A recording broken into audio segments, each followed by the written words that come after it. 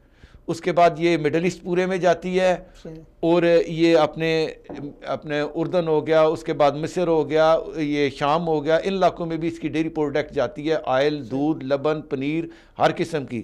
اگر اس میں پاکستان کے اندر اشتراک سے کر لیں یا اس کے کچھ شیئر جو ہیں پورے پاکستانیوں کو خرید لیں, آدھی گورنمنٹ ڈال لے, کچھ اس طرح کا ہو کہ ہر ضلع کے اندر جو ہے 10,000 گائیں ہوں, اس کا ایک ڈیری فارم بنایا جائے. تو زراعت میں بھی ہے, سروسز میں بھی ہے, انفارمیشن ٹیکنالوجی میں بھی ہے. اس کے بعد آپ اس کو کر سکتے ہیں خاص طور پہ خصوصی طور پہ جو ہے ٹیکسٹائل پروڈکٹ وہاں پہ بنائیں. ٹیکسٹائل کی جو پروڈکٹ کرنی ہے, کپڑے تیار کرنے ہیں, بنوائیں وہاں سے. فیصل آباد ہے, گجرانوالہ ہے, لاہور ہے, یعنی کہ پورا کراچی پورا ہے, دھابے جی ہے, اس کے بعد حیدرآباد ہے. تو اس علاقوں میں یہ اپنے وہ آرڈر لیں, بنوائیں اور اس کو ہم را مٹیریل خام جو ہم باہر بیچتے ہیں یہ کاٹن, اس سے ہمیں بچت ہو جائے گی کیونکہ اس کے ایک را مٹیریل دینے اور ایک بنا کے چیز دینے میں کتنا دونوں ملکوں کو فائدہ ہو جائے گا. تو اس سے بھی مستفید ہوں گے. اس سے خاص طور پہ وہ بہت زیادہ جو ہے ہماری جو لوگوں کو. اس کے علاوہ ڈیم سیکٹرز میں جس طرح کی بات آئی کہ مہمن ڈیم, ہمارا واشا ڈیم وغیرہ میں بھی یہ سرمایہ کاری کر رہے ہیں, اس سے بجلی بنے گی, عوام کی مفاد کی چیزیں. ظاہر ہے جب دیکھیں ہائیڈل پاور جو ہے وہ دنیا میں ہمیشہ سستی ہوتی ہے اور دیر پا ہوتی ہے. اور ہائیڈل پاور جو ہے پانی سے جو بجلی بنائی جاتی ہے گو کہ اس میں ایک ٹائم لگتا ہے اس کے بنانے میں, 5-6-7 سال جو ہے وہ ٹائم ہے. جو دوسری پاور ہوتی ہیں جو ڈیزل یا اس پہ آئل پہ فرنس آئل پہ چلتی ہیں وہ ود ان نو ٹائم, یعنی کہ آپ آئیں, لگائیں, انسٹال کریں اور شروع کر دیں. لیکن وہ بڑے اخراجات ہوتے ہیں, وہ انہی ملکوں میں ہو سکتے ہیں جن ملکوں میں آئل خود نکلتا ہو. تو پاکستان میں سستی اور معیاری جتنی بھی سستی بجلی اور گیس ہوگی پاکستان کے اندر, اس سے سب سے بڑا فائدہ کس کو ہوگا, وہ اینڈ لیول پہ ہوتا ہے. اینڈ لیول پہ ہوتا ہے جو انڈسٹریلسٹ ہوگا, جو کام کرنے والا ہوگا, جو تجارتی کام کر رہا ہے, اس کو بجلی, پانی, گیس اگر میسر ہو جاتی ہے تو اس میں ایک جو پروڈکشن کی جاتی ہے وہ ایک وافر مقدار میں ہوتی ہے اور سستی ہو جاتی ہے. تو یہ ایک بہت بڑی سہولت ہوگی. مختلف جہات میں, مختلف پہلوؤں میں, مختلف پروجیکٹس کے اوپر 20 ارب ڈالر کی سرمایہ کاری کی ہے جس کا مستقبل میں ہماری قوم کو, فیوچر میں ہمارے ملک کو, دونوں ملکوں کو اس کا فائدہ ہوگا. تو یہاں پہ اگلے ٹاپک پہ منتقل ہونے سے پہلے چھوٹی سی ڈاکومنٹری ہمارے پاس ہے, دفاعی استطاعت پہ بھی کرنی ہے بات. چھوٹی سی ڈاکومنٹری ہے کشمیر کے حوالے سے, وہاں پہ حملہ ہوا تھا پلوامہ میں. اس ڈاکومنٹری میں دکھائیں گے کہ حقیقت کیا ہے اس کی, اس کے بعد ہم اس پہ بات کر لیں گے. ہمارے ساتھ رہیے.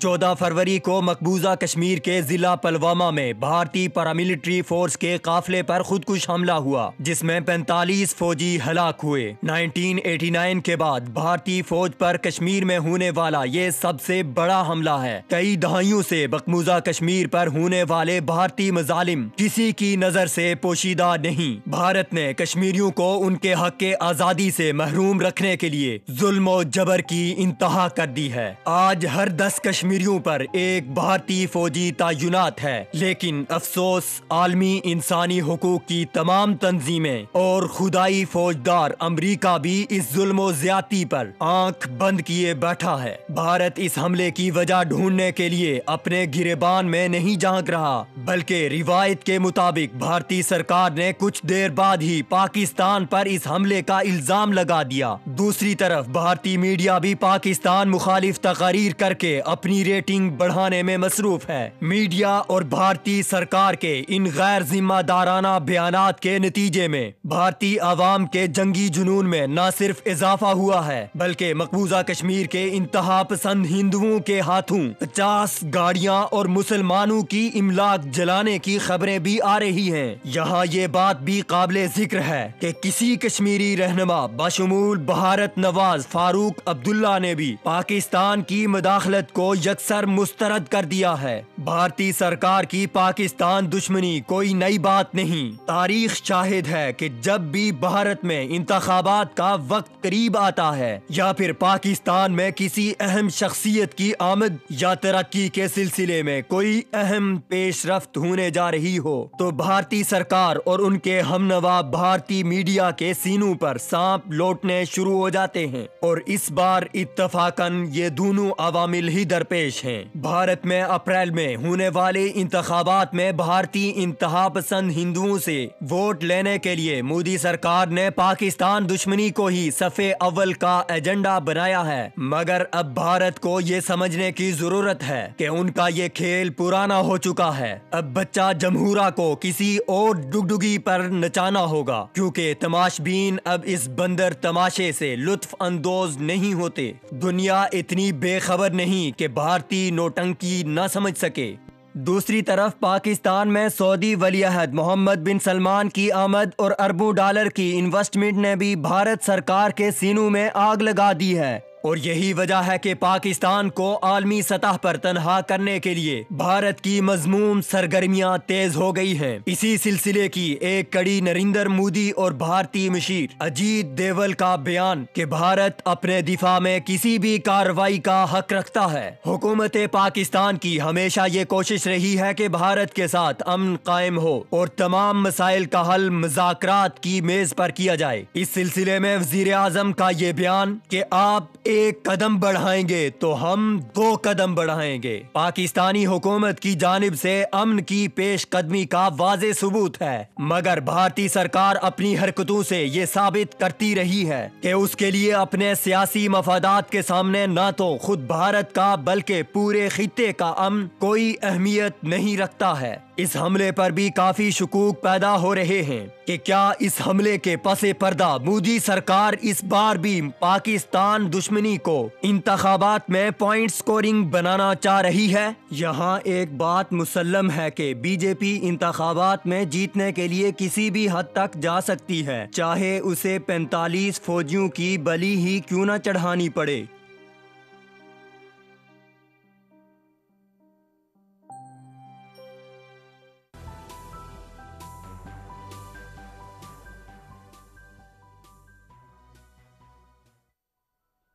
ویلکم بیک ناظرین، آپ نے ملاحظہ کیا کہ کس طرح بھارت پاگل پن کا شکار ہے، کس طرح بھارت جنون کا شکار ہے، کس طرح بھارت میں ہر دوسرا شخص اٹھ کے ممی سے اجازت مانگ رہا ہے کہ ممی اجازت دے گی تو میں پاکستان پہ حملہ کروں گا۔ بھارت پاگل پن کا شکار ہے، بھارت جنون کا شکار ہے، بھارت میں ایک عجیب طرح کا وار ہسٹیریا ہے۔ بھارت کا ہر شخص پاگل پنے کا شکار ہے، تشدد پہ اتر آیا، اور مظلوم کشمیری جو کشمیر میں اپنی آزادی کی جنگ لڑ رہے ہیں، جو کشمیر میں بھارت کے ظلم کو سہ رہے ہیں، جو کشمیر میں وہاں کی مائیں اور بہنیں ان کے آنچل لٹ رہے ہیں، ان کے آنچل تار تار ہو رہے ہیں، اور بھارت کشمیر کے اندر انسانی حقوق کی وہاں پہ وائلیشن کر رہا ہے. وہ بھارت پاکستان کو صفحہ ہستی سے مٹانے کی دھمکی دے رہا ہے, وہ بھارت پاکستان کو ختم کرنے کی دھمکی دے رہا ہے. لیکن بھارت بھول رہا ہے کہ پاکستان نیپال نہیں ہے, پاکستان سری لنکا نہیں ہے. بھارت بھول رہا ہے کہ اس کے اپنے ملک کے اندر خالستان تحریک چل رہی ہے, وہ بھول رہا ہے کہ اپنے ملک کے اندر آسام تحریک چل رہی ہے, وہ بھول رہا ہے کہ اپنے اندر سکھ آزادی مانگ رہے ہیں, وہ بھول رہا ہے کہ اپنے اندر ان کے بہت سارے طبقات, ان کے نچلی ذات کے لوگ, ان کے ہندو جن کو وہاں پہ ظلم کیا جا رہا ہے, جن کے حقوق غصب کیے جاتے ہیں, نیچ ذات کے ہندو ہیں, وہ خود وہاں بھارت سے آزادی مانگ رہے ہیں. پاکستان نے بھارت کو اس لیول کا نہیں سمجھا, اس اگنور کرتا رہا, ان کو جواب نہیں دیتا رہا, کیونکہ پاکستان مصروف تھا, پاکستان کے پاس وقت نہیں تھا. پاکستان آگے بڑھ رہا ہے, پاکستان ترقی کر رہا ہے, پاکستان کے مہمان آئے ہوئے تھے. ہم نے بھارت کی گیدڑ ببکیو کو خاطر میں نہیں لایا. ہم سمجھتے ہیں بھارت کچھ نہیں کر سکتا ہے, کیونکہ میرا ملک پاکستان, میرا وطن پاکستان, میری مٹی اتنی مضبوط ہے انشاءاللہ کہ بھارت چاہ کر بھی کچھ نہیں کر سکتا ہے. بھارت جو کر سکتا تھا وہ پچھلے 18 سال میں بھارت نے کیا. اب جو کرنا ہے وہ ہم کریں گے, اور ہم وہ سارے حساب سود سمیت چکائیں گے. ہم نے سب حساب رکھا ہے کہ کس طرح افغانستان کی زمین سے بھارت نے بلوچستان میں مداخلت کی, کس طرح ایران کی زمین سے پاکستان میں مداخلت کی گئی کلبھوشن کے ذریعے, اور اسی طرح اور دہشت گردوں کے ذریعے. پاکستان اب اس صورتحال سے نکلا ہے کہ پاکستان کے اوپر دباؤ بڑھایا جائے گا, پاکستان کے اوپر پریشر بڑھایا جائے گا, کیونکہ افغانستان سے امریکہ بھاگ رہا ہے. اس کے بعد ہم کشمیر کا رخ کرنے والے ان سب حساب چکائے جائیں گے جو کشمیریوں پہ ظلم ہے. بٹ صاحب کیا کہیں گے؟ جی شکریہ اپنا فردوس جمال صاحب. اس کی کوئی تاریخی پس منظر میں آپ بتاتا ہوں. سب سے پہلے کہ یہ جو تقسیم ہند ہوئی تھی وہ ایک نامکمل تقسیم تھی, اور یہ قضیہ جو ہے, اور یہ قضیے یہ جب تک ہم دونوں ساتھ ممالک رہیں گے یہ بنتے رہیں گے, ٹوٹتے بھی رہیں گے. اس لیے کبھی کسی اچھے کی امید جو ہے بھارت سے نہیں رکھنی چاہیے. بالکل 100% کم ظرف ہیں, اور میں کوئی ایسا لفظ استعمال نہیں کرنا چاہتا کیونکہ ہم اس ٹائم براہ راست چھوٹی سوچ کے ہیں, چھوٹی سوچ آپ کے ان ہیں. کے چینل اٹھا کے دیکھیں, پاکستان کو ختم کریں گے. میں تھوڑی دیر بات اپنی ذرا تفصیل سے بتا دوں. ان لوگوں نے یہ سمجھ لیا تھا کہ 9/11 کے بعد پورے خطے کے اندر اور بالخصوص پورے مسلمان ممالک کو ان نے ایک جو ہے نا پورا ایک ہوا چل گئی تھی, ایک جو ہے نا کہ جی مسلمان ممالک جو ہیں یہ دہشت گرد ہیں. اس نے اس سے بھرپور فائدہ اٹھایا, بھارت نے بھرپور فائدہ اٹھایا. اس نے افغانستان کے اندر پینیٹریٹ کیا اپنے بندے, اس نے افغانستان کے اندر کیا, پاکستان کے اندر اس نے 70,000 آدمی میں مروانے میں سب سے بڑا ہاتھ جو ہے یہ بھارت کا تھا. پھر اس نے آپ نے دیکھا MQM کا جو بندہ پکڑو, اجمل پہاڑی سمیت پکڑو, وہ کہتا ہے جی میں نے انڈیا سے ٹریننگ لی. کراچی کے اندر اس نے کتنے فساد کرائے, کتنے اس نے پیسہ وہاں انویسٹمنٹ کیا, کتنے لوگ وہاں پہ شہید ہوئے, کتنے لوگوں کا وہاں پہ املاک تباہ ہوئی. اس کا سبب کون تھا؟ یہ صرف اور صرف بھارت تھا. اور اس نے صرف اس بیس پہ فائدہ اٹھایا کہ جو 9/11 کا واقعہ ہوا تھا وہ بھی ایک جو پلانٹڈ واقعہ تھا جس کو مسلمانوں کے سر پہ ڈانپنے کی کوشش کی تھی. تو اس تناظر کے اندر اب جب وہ دیکھ رہا ہے کہ ان کا دوست, ان کا محسن سعودی عرب کے نوجوان ولی عہد کرون پرنس صاحب تشریف لا رہے ہیں, تو ان سے یہ چیز ہضم نہیں ہو رہی تھی. حسد کی آگ میں وہ جل رہے تھے کہ اس کو کس طرح جو ہے اس سے توجہ ہٹائی جائے, کیونکہ پورے کو ناکام کیا جائے. اور پوری دنیا کا جو ہے اس ٹائم جو ہے یہ ولی عہد کے دورے پہ نظر ہے, اور یہ ولی عہد جو ہے یہ پوری دنیا کے اندر ایک ابھرتا ہوا نوجوان لیڈر بن کے ابھر رہا ہے. تو یہ اس کی توجہ ہٹانے کے لیے انہوں نے یہ مذموم حرکت کی ہے. اس سے پہلے میں آپ کو ایک اور واقعہ سناتا ہوں. جب بل کلنٹن پاکستان کا دورہ کر رہے تھے اس سے ٹھیک ایک دن قبل انہوں نے اسی طرح کی حرکت کی تھی کہ اپنے ہندو یاتری جو کشمیر میں جا رہے تھے ان کو مروا دیا تھا. دوسری اب انہوں نے یہ سیم حرکت وہی کاپی کی ہے, ری ٹرائل وہی کیا ہے کہ اپنے ہی وہ جو بھارتی فوجی تھے ان کو نے بم بلاسٹ کروا دیا. اور ان کو شرم نہیں آتی ہے کہ اپنے الیکشن جیتنے کے لیے ابھی پاکستانی قیدی کو وہاں پہ شہید کیا. ابھی آج کی خبر ہے کہ وہ بھارت کے اندر جو جیل کے اندر جو قیدی تھا اس کو پتھر مار کے, وہ پتھر کہاں سے آئے, کس نے دیے, کیوں مارا, کیا وجہ تھی, وہ اس حد تک اچھا وہ یہ سمجھتے ہیں گر چکے ہیں, نیچ ہو گئے ہیں. اچھا میں ایک اور بات جو وعدہ کرنا چاہتا ہوں وہ یہ ہے کہ وہ یہ سمجھتے ہیں کہ شاید یہ کسی امیتابھ بچن کی فلم کا ٹریلر ہے کہ ہم 2.5 لاکھ فلمی بولیں گے تو پاکستان ڈر جائے گا. تو ان کو میں یقین دکھاتا ہوں کہ اگر ہم انڈیا کی ہر دھمکی کو، آج ہم پاکستان والے تو انڈیا کی ہر دھمکی کو مذاق بنا لیتے ہیں. اس کی وجہ 3 چیزیں ہیں. ایک ذوالفقار علی بھٹو جس نے ایٹمی بم کی بنیاد رکھی، دوسرا جو ہے ڈاکٹر قدیر خان جس نے اس کی تکمیل کی، تیسرا نواز شریف ہے جس نے اس کو بم کا ایٹمی دھماکہ کروایا.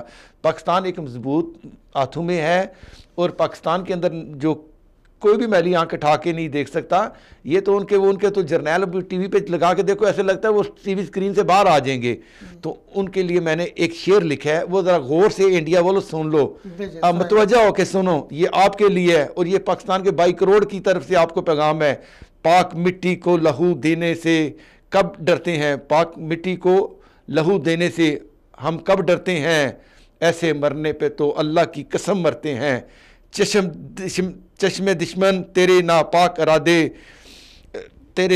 ارادے سن لیں، آنکھ اٹھتی ہے تو نوچ بھی لیا کرتے ہیں. آنکھ اٹھتی ہے تو نوچ بھی لیا کرتے ہیں. بھارت یاد رکھیں، آنکھ اٹھتی ہے تو نوچ بھی لیا جاتی ہے. اور یاد رکھیں تمہیں پاکستان میں گھسنے کے لیے مودی سے اجازت کی ضرورت ہے. ہم دیکھ رہے ہیں آپ کے فوجی اجازت مانگ رہے ہیں، آپ کی اداکارائیں اجازت مانگ رہی ہیں، آپ کی طوائفیں اجازت مانگ رہی ہے. ہمیں گھسنے کے لیے اجازت کی ضرورت ہمیں لینی نہیں پڑے گی. ہم سیریس آپ کو نہیں لے رہے ہیں، ہمارا موڈ نہیں ہے فی الحال جنگ کا. ہم ترقی کرنا چاہ رہے ہیں، ہم آگے بڑھنا چاہ رہے ہیں، ہم پیس چاہتے ہیں، امن چاہتے ہیں. لیکن اگر ہم گھسنا چاہیں گے، جس دن ہم نے یہ نیت کی کہ ہم نے گھسنا ہے، اس دن ہمیں کسی کی اجازت کی ضرورت نہیں ہوگی. اس وقت ہم کسی سے اجازت نہیں لیں گے. نہ ہماری فوج اجازت کی عادی ہے، نہ ہماری عوام اجازت کی عادی ہے، نہ ہمارے مسلمان اجازت کی عادی ہے. ہم جب گھسنے کا فیصلہ کریں گے ہم گھستے جائیں گے. اور ویسے بھی آپ ہمیں گھس بیٹھیے کہتے ہو، ویسے بھی آپ ہمیں گھس بیٹھیے کہتے ہو. جب ہم گھسیں گے تو پھر ایسے بیٹھ جائیں گے کہ تمہاری چیخیں نیپال کے جنگلات میں بھی سنائی دیں گے. سر اگلے ٹاپک پہ منتقل ہوتے ہیں اگر آپ کے پاس کچھ ہے تو. میں ابھی تھوڑا سا ایک اور آپ کی بات کی ذرا آگے وضاحت کر دوں. ابھی انہوں نے یہ واقعہ کرانے کے لیے، یہ ساری صورتحال پیدا کرنے کے لیے ان کا ایک اور بھی تھا کہ ان کو پتا تھا کہ کلبھوشن یادو کا کیس جو ہے عالمی عدالت میں ہے. تو وہ اس میں توجہ ہٹانے کے لیے، لوگوں کو مرعوب کرنے کے لیے کہ شاید پاکستان نے پھر کوئی ایسی حرکت کی ہے، جبکہ ان کا ایک سرونگ لیفٹیننٹ کمانڈر نیول جو ہے کلبھوشن یادو، جس کا پورا وہاں پہ نام جعلی پاسپورٹ بنوا کے بھیجا تھا، مبارک حسین پٹیل، وہ بھی انہوں نے ایران سے بھیجا تھا. اب وہ کہہ رہے ہیں جی پاکستانی جو انٹیلیجنس ہیں وہ ان کو کڈنیپ کر کے لے آئے تھے. ان کا جھوٹ، ان کی منافقت، ان کی یہ جو ہے نا اس طرح کی جو حرکتیں ہیں یہ اب پوری دنیا کے سامنے عیاں ہو چکی ہیں. وہ چھوٹی سی بات کو انہوں نے اس طرح وہ پروموٹ کیا ہے کہ ابھی امریکن صدر نے، ٹرمپ نے بھی، ان کا دہشت گرد ہمارے ہاتھ میں، دنیا کو دکھا رہے ہیں. ہم نے تو ہمارے پاس تو موجود ہے. ان کا ایک سروس لیفٹیننٹ کمانڈر نیول، اس کی ماں آ کے ملاقات کر کی، اس کی بیوی ملاقات کر کے گئی ہے. جبکہ یہ کہہ رہے تھے جی کلبھوشن یادو یہ جو ہے مبارک حسین پٹیل کا جو پاسپورٹ تھا، جبکہ انہی کے صحافی نے اس کے گھر جا کے بتایا جی یہ کلبھوشن یادو کے نام سے ہے، اس کی ماں بھی اس گھر میں رہتی ہے. اس نے تو پورا بتا بھی دیا تھا، ہر چیز ہے. اب یہ خود اتنی جرت نہیں ہے کہ اس کا بتائیں کہ اس کو پاسپورٹ کیسے دیا، اس کا اقرار کریں کہ یہ ہمارا بندہ ہے. آج تک تو خود اقرار بھی نہیں کر رہے کہ ہمارا بندہ ہے. یہ اس کو اقرار کریں کہ ہمارا بندہ ہے، ہمارا سرونگ تھا، وہ خود مان چکا ہے. اس نے اور بلوچستان کے اندر اس نے جو اس کی جو ڈیوٹی اسائنمنٹ تھی اس کا یہ تھا بلوچستان کے اندر تقریب کاری کرنا اور سی پیک کا جو پروجیکٹ ہے اس کو جو ہے خراب کرنا، اور کراچی کے اندر جو ہے وہ دہشت گردی کو فروغ دینا. یہ تو اس کے 3 بیسک ٹاسک تھے. تو ہمیں یہ سبق دے رہے ہیں کہ ہم دہشت گردی کرتے ہیں. یہ ایشیا کا سب سے بڑا دہشت گرد ہے. ایشیا کہتا ہوں یہ دنیا کا سب سے بڑا، اور اس دہشت گرد کو لگام پاکستان ڈالے گا. دہشت گردوں کو پاکستان نے لگام لگائی ہے، لگام ڈالی ہے. اور بھارت، سوچیں آپ لوگ کس قدر نیچ ذہن کے لوگ ہو، کس قدر سطحی سوچ ہے تمہاری. پاکستان کے ٹماٹر بند کریں گے، جو ٹماٹر جاتے ہیں وہ کھا کے آ کے حملے کرتے ہیں. Nonsense. Shame on you. کتنی تمہیں شرمندگی تمہیں نہیں ہوتی ہے، تمہیں شرم نہیں آتی ہے کہ اس طرح کی باتیں کرتے ہوئے پاکستان کے ٹماٹر بند کر لیں گے کیونکہ ٹماٹروں سے دہشت گردی آتی ہے. دنیا تمہارا مذاق اڑا رہی ہے. دنیا بھارتیوں کو دیکھ کے آپ لوگوں کے کارٹون بنا رہی ہے کہ کس طرح کی قوم ہے، کس طرح کی سوچ ہے، کس طرح کی ان کی حکومت اور عوام. 80% تمہارے لوگ سائیکو ہیں، 80% لوگ پاگل ہیں،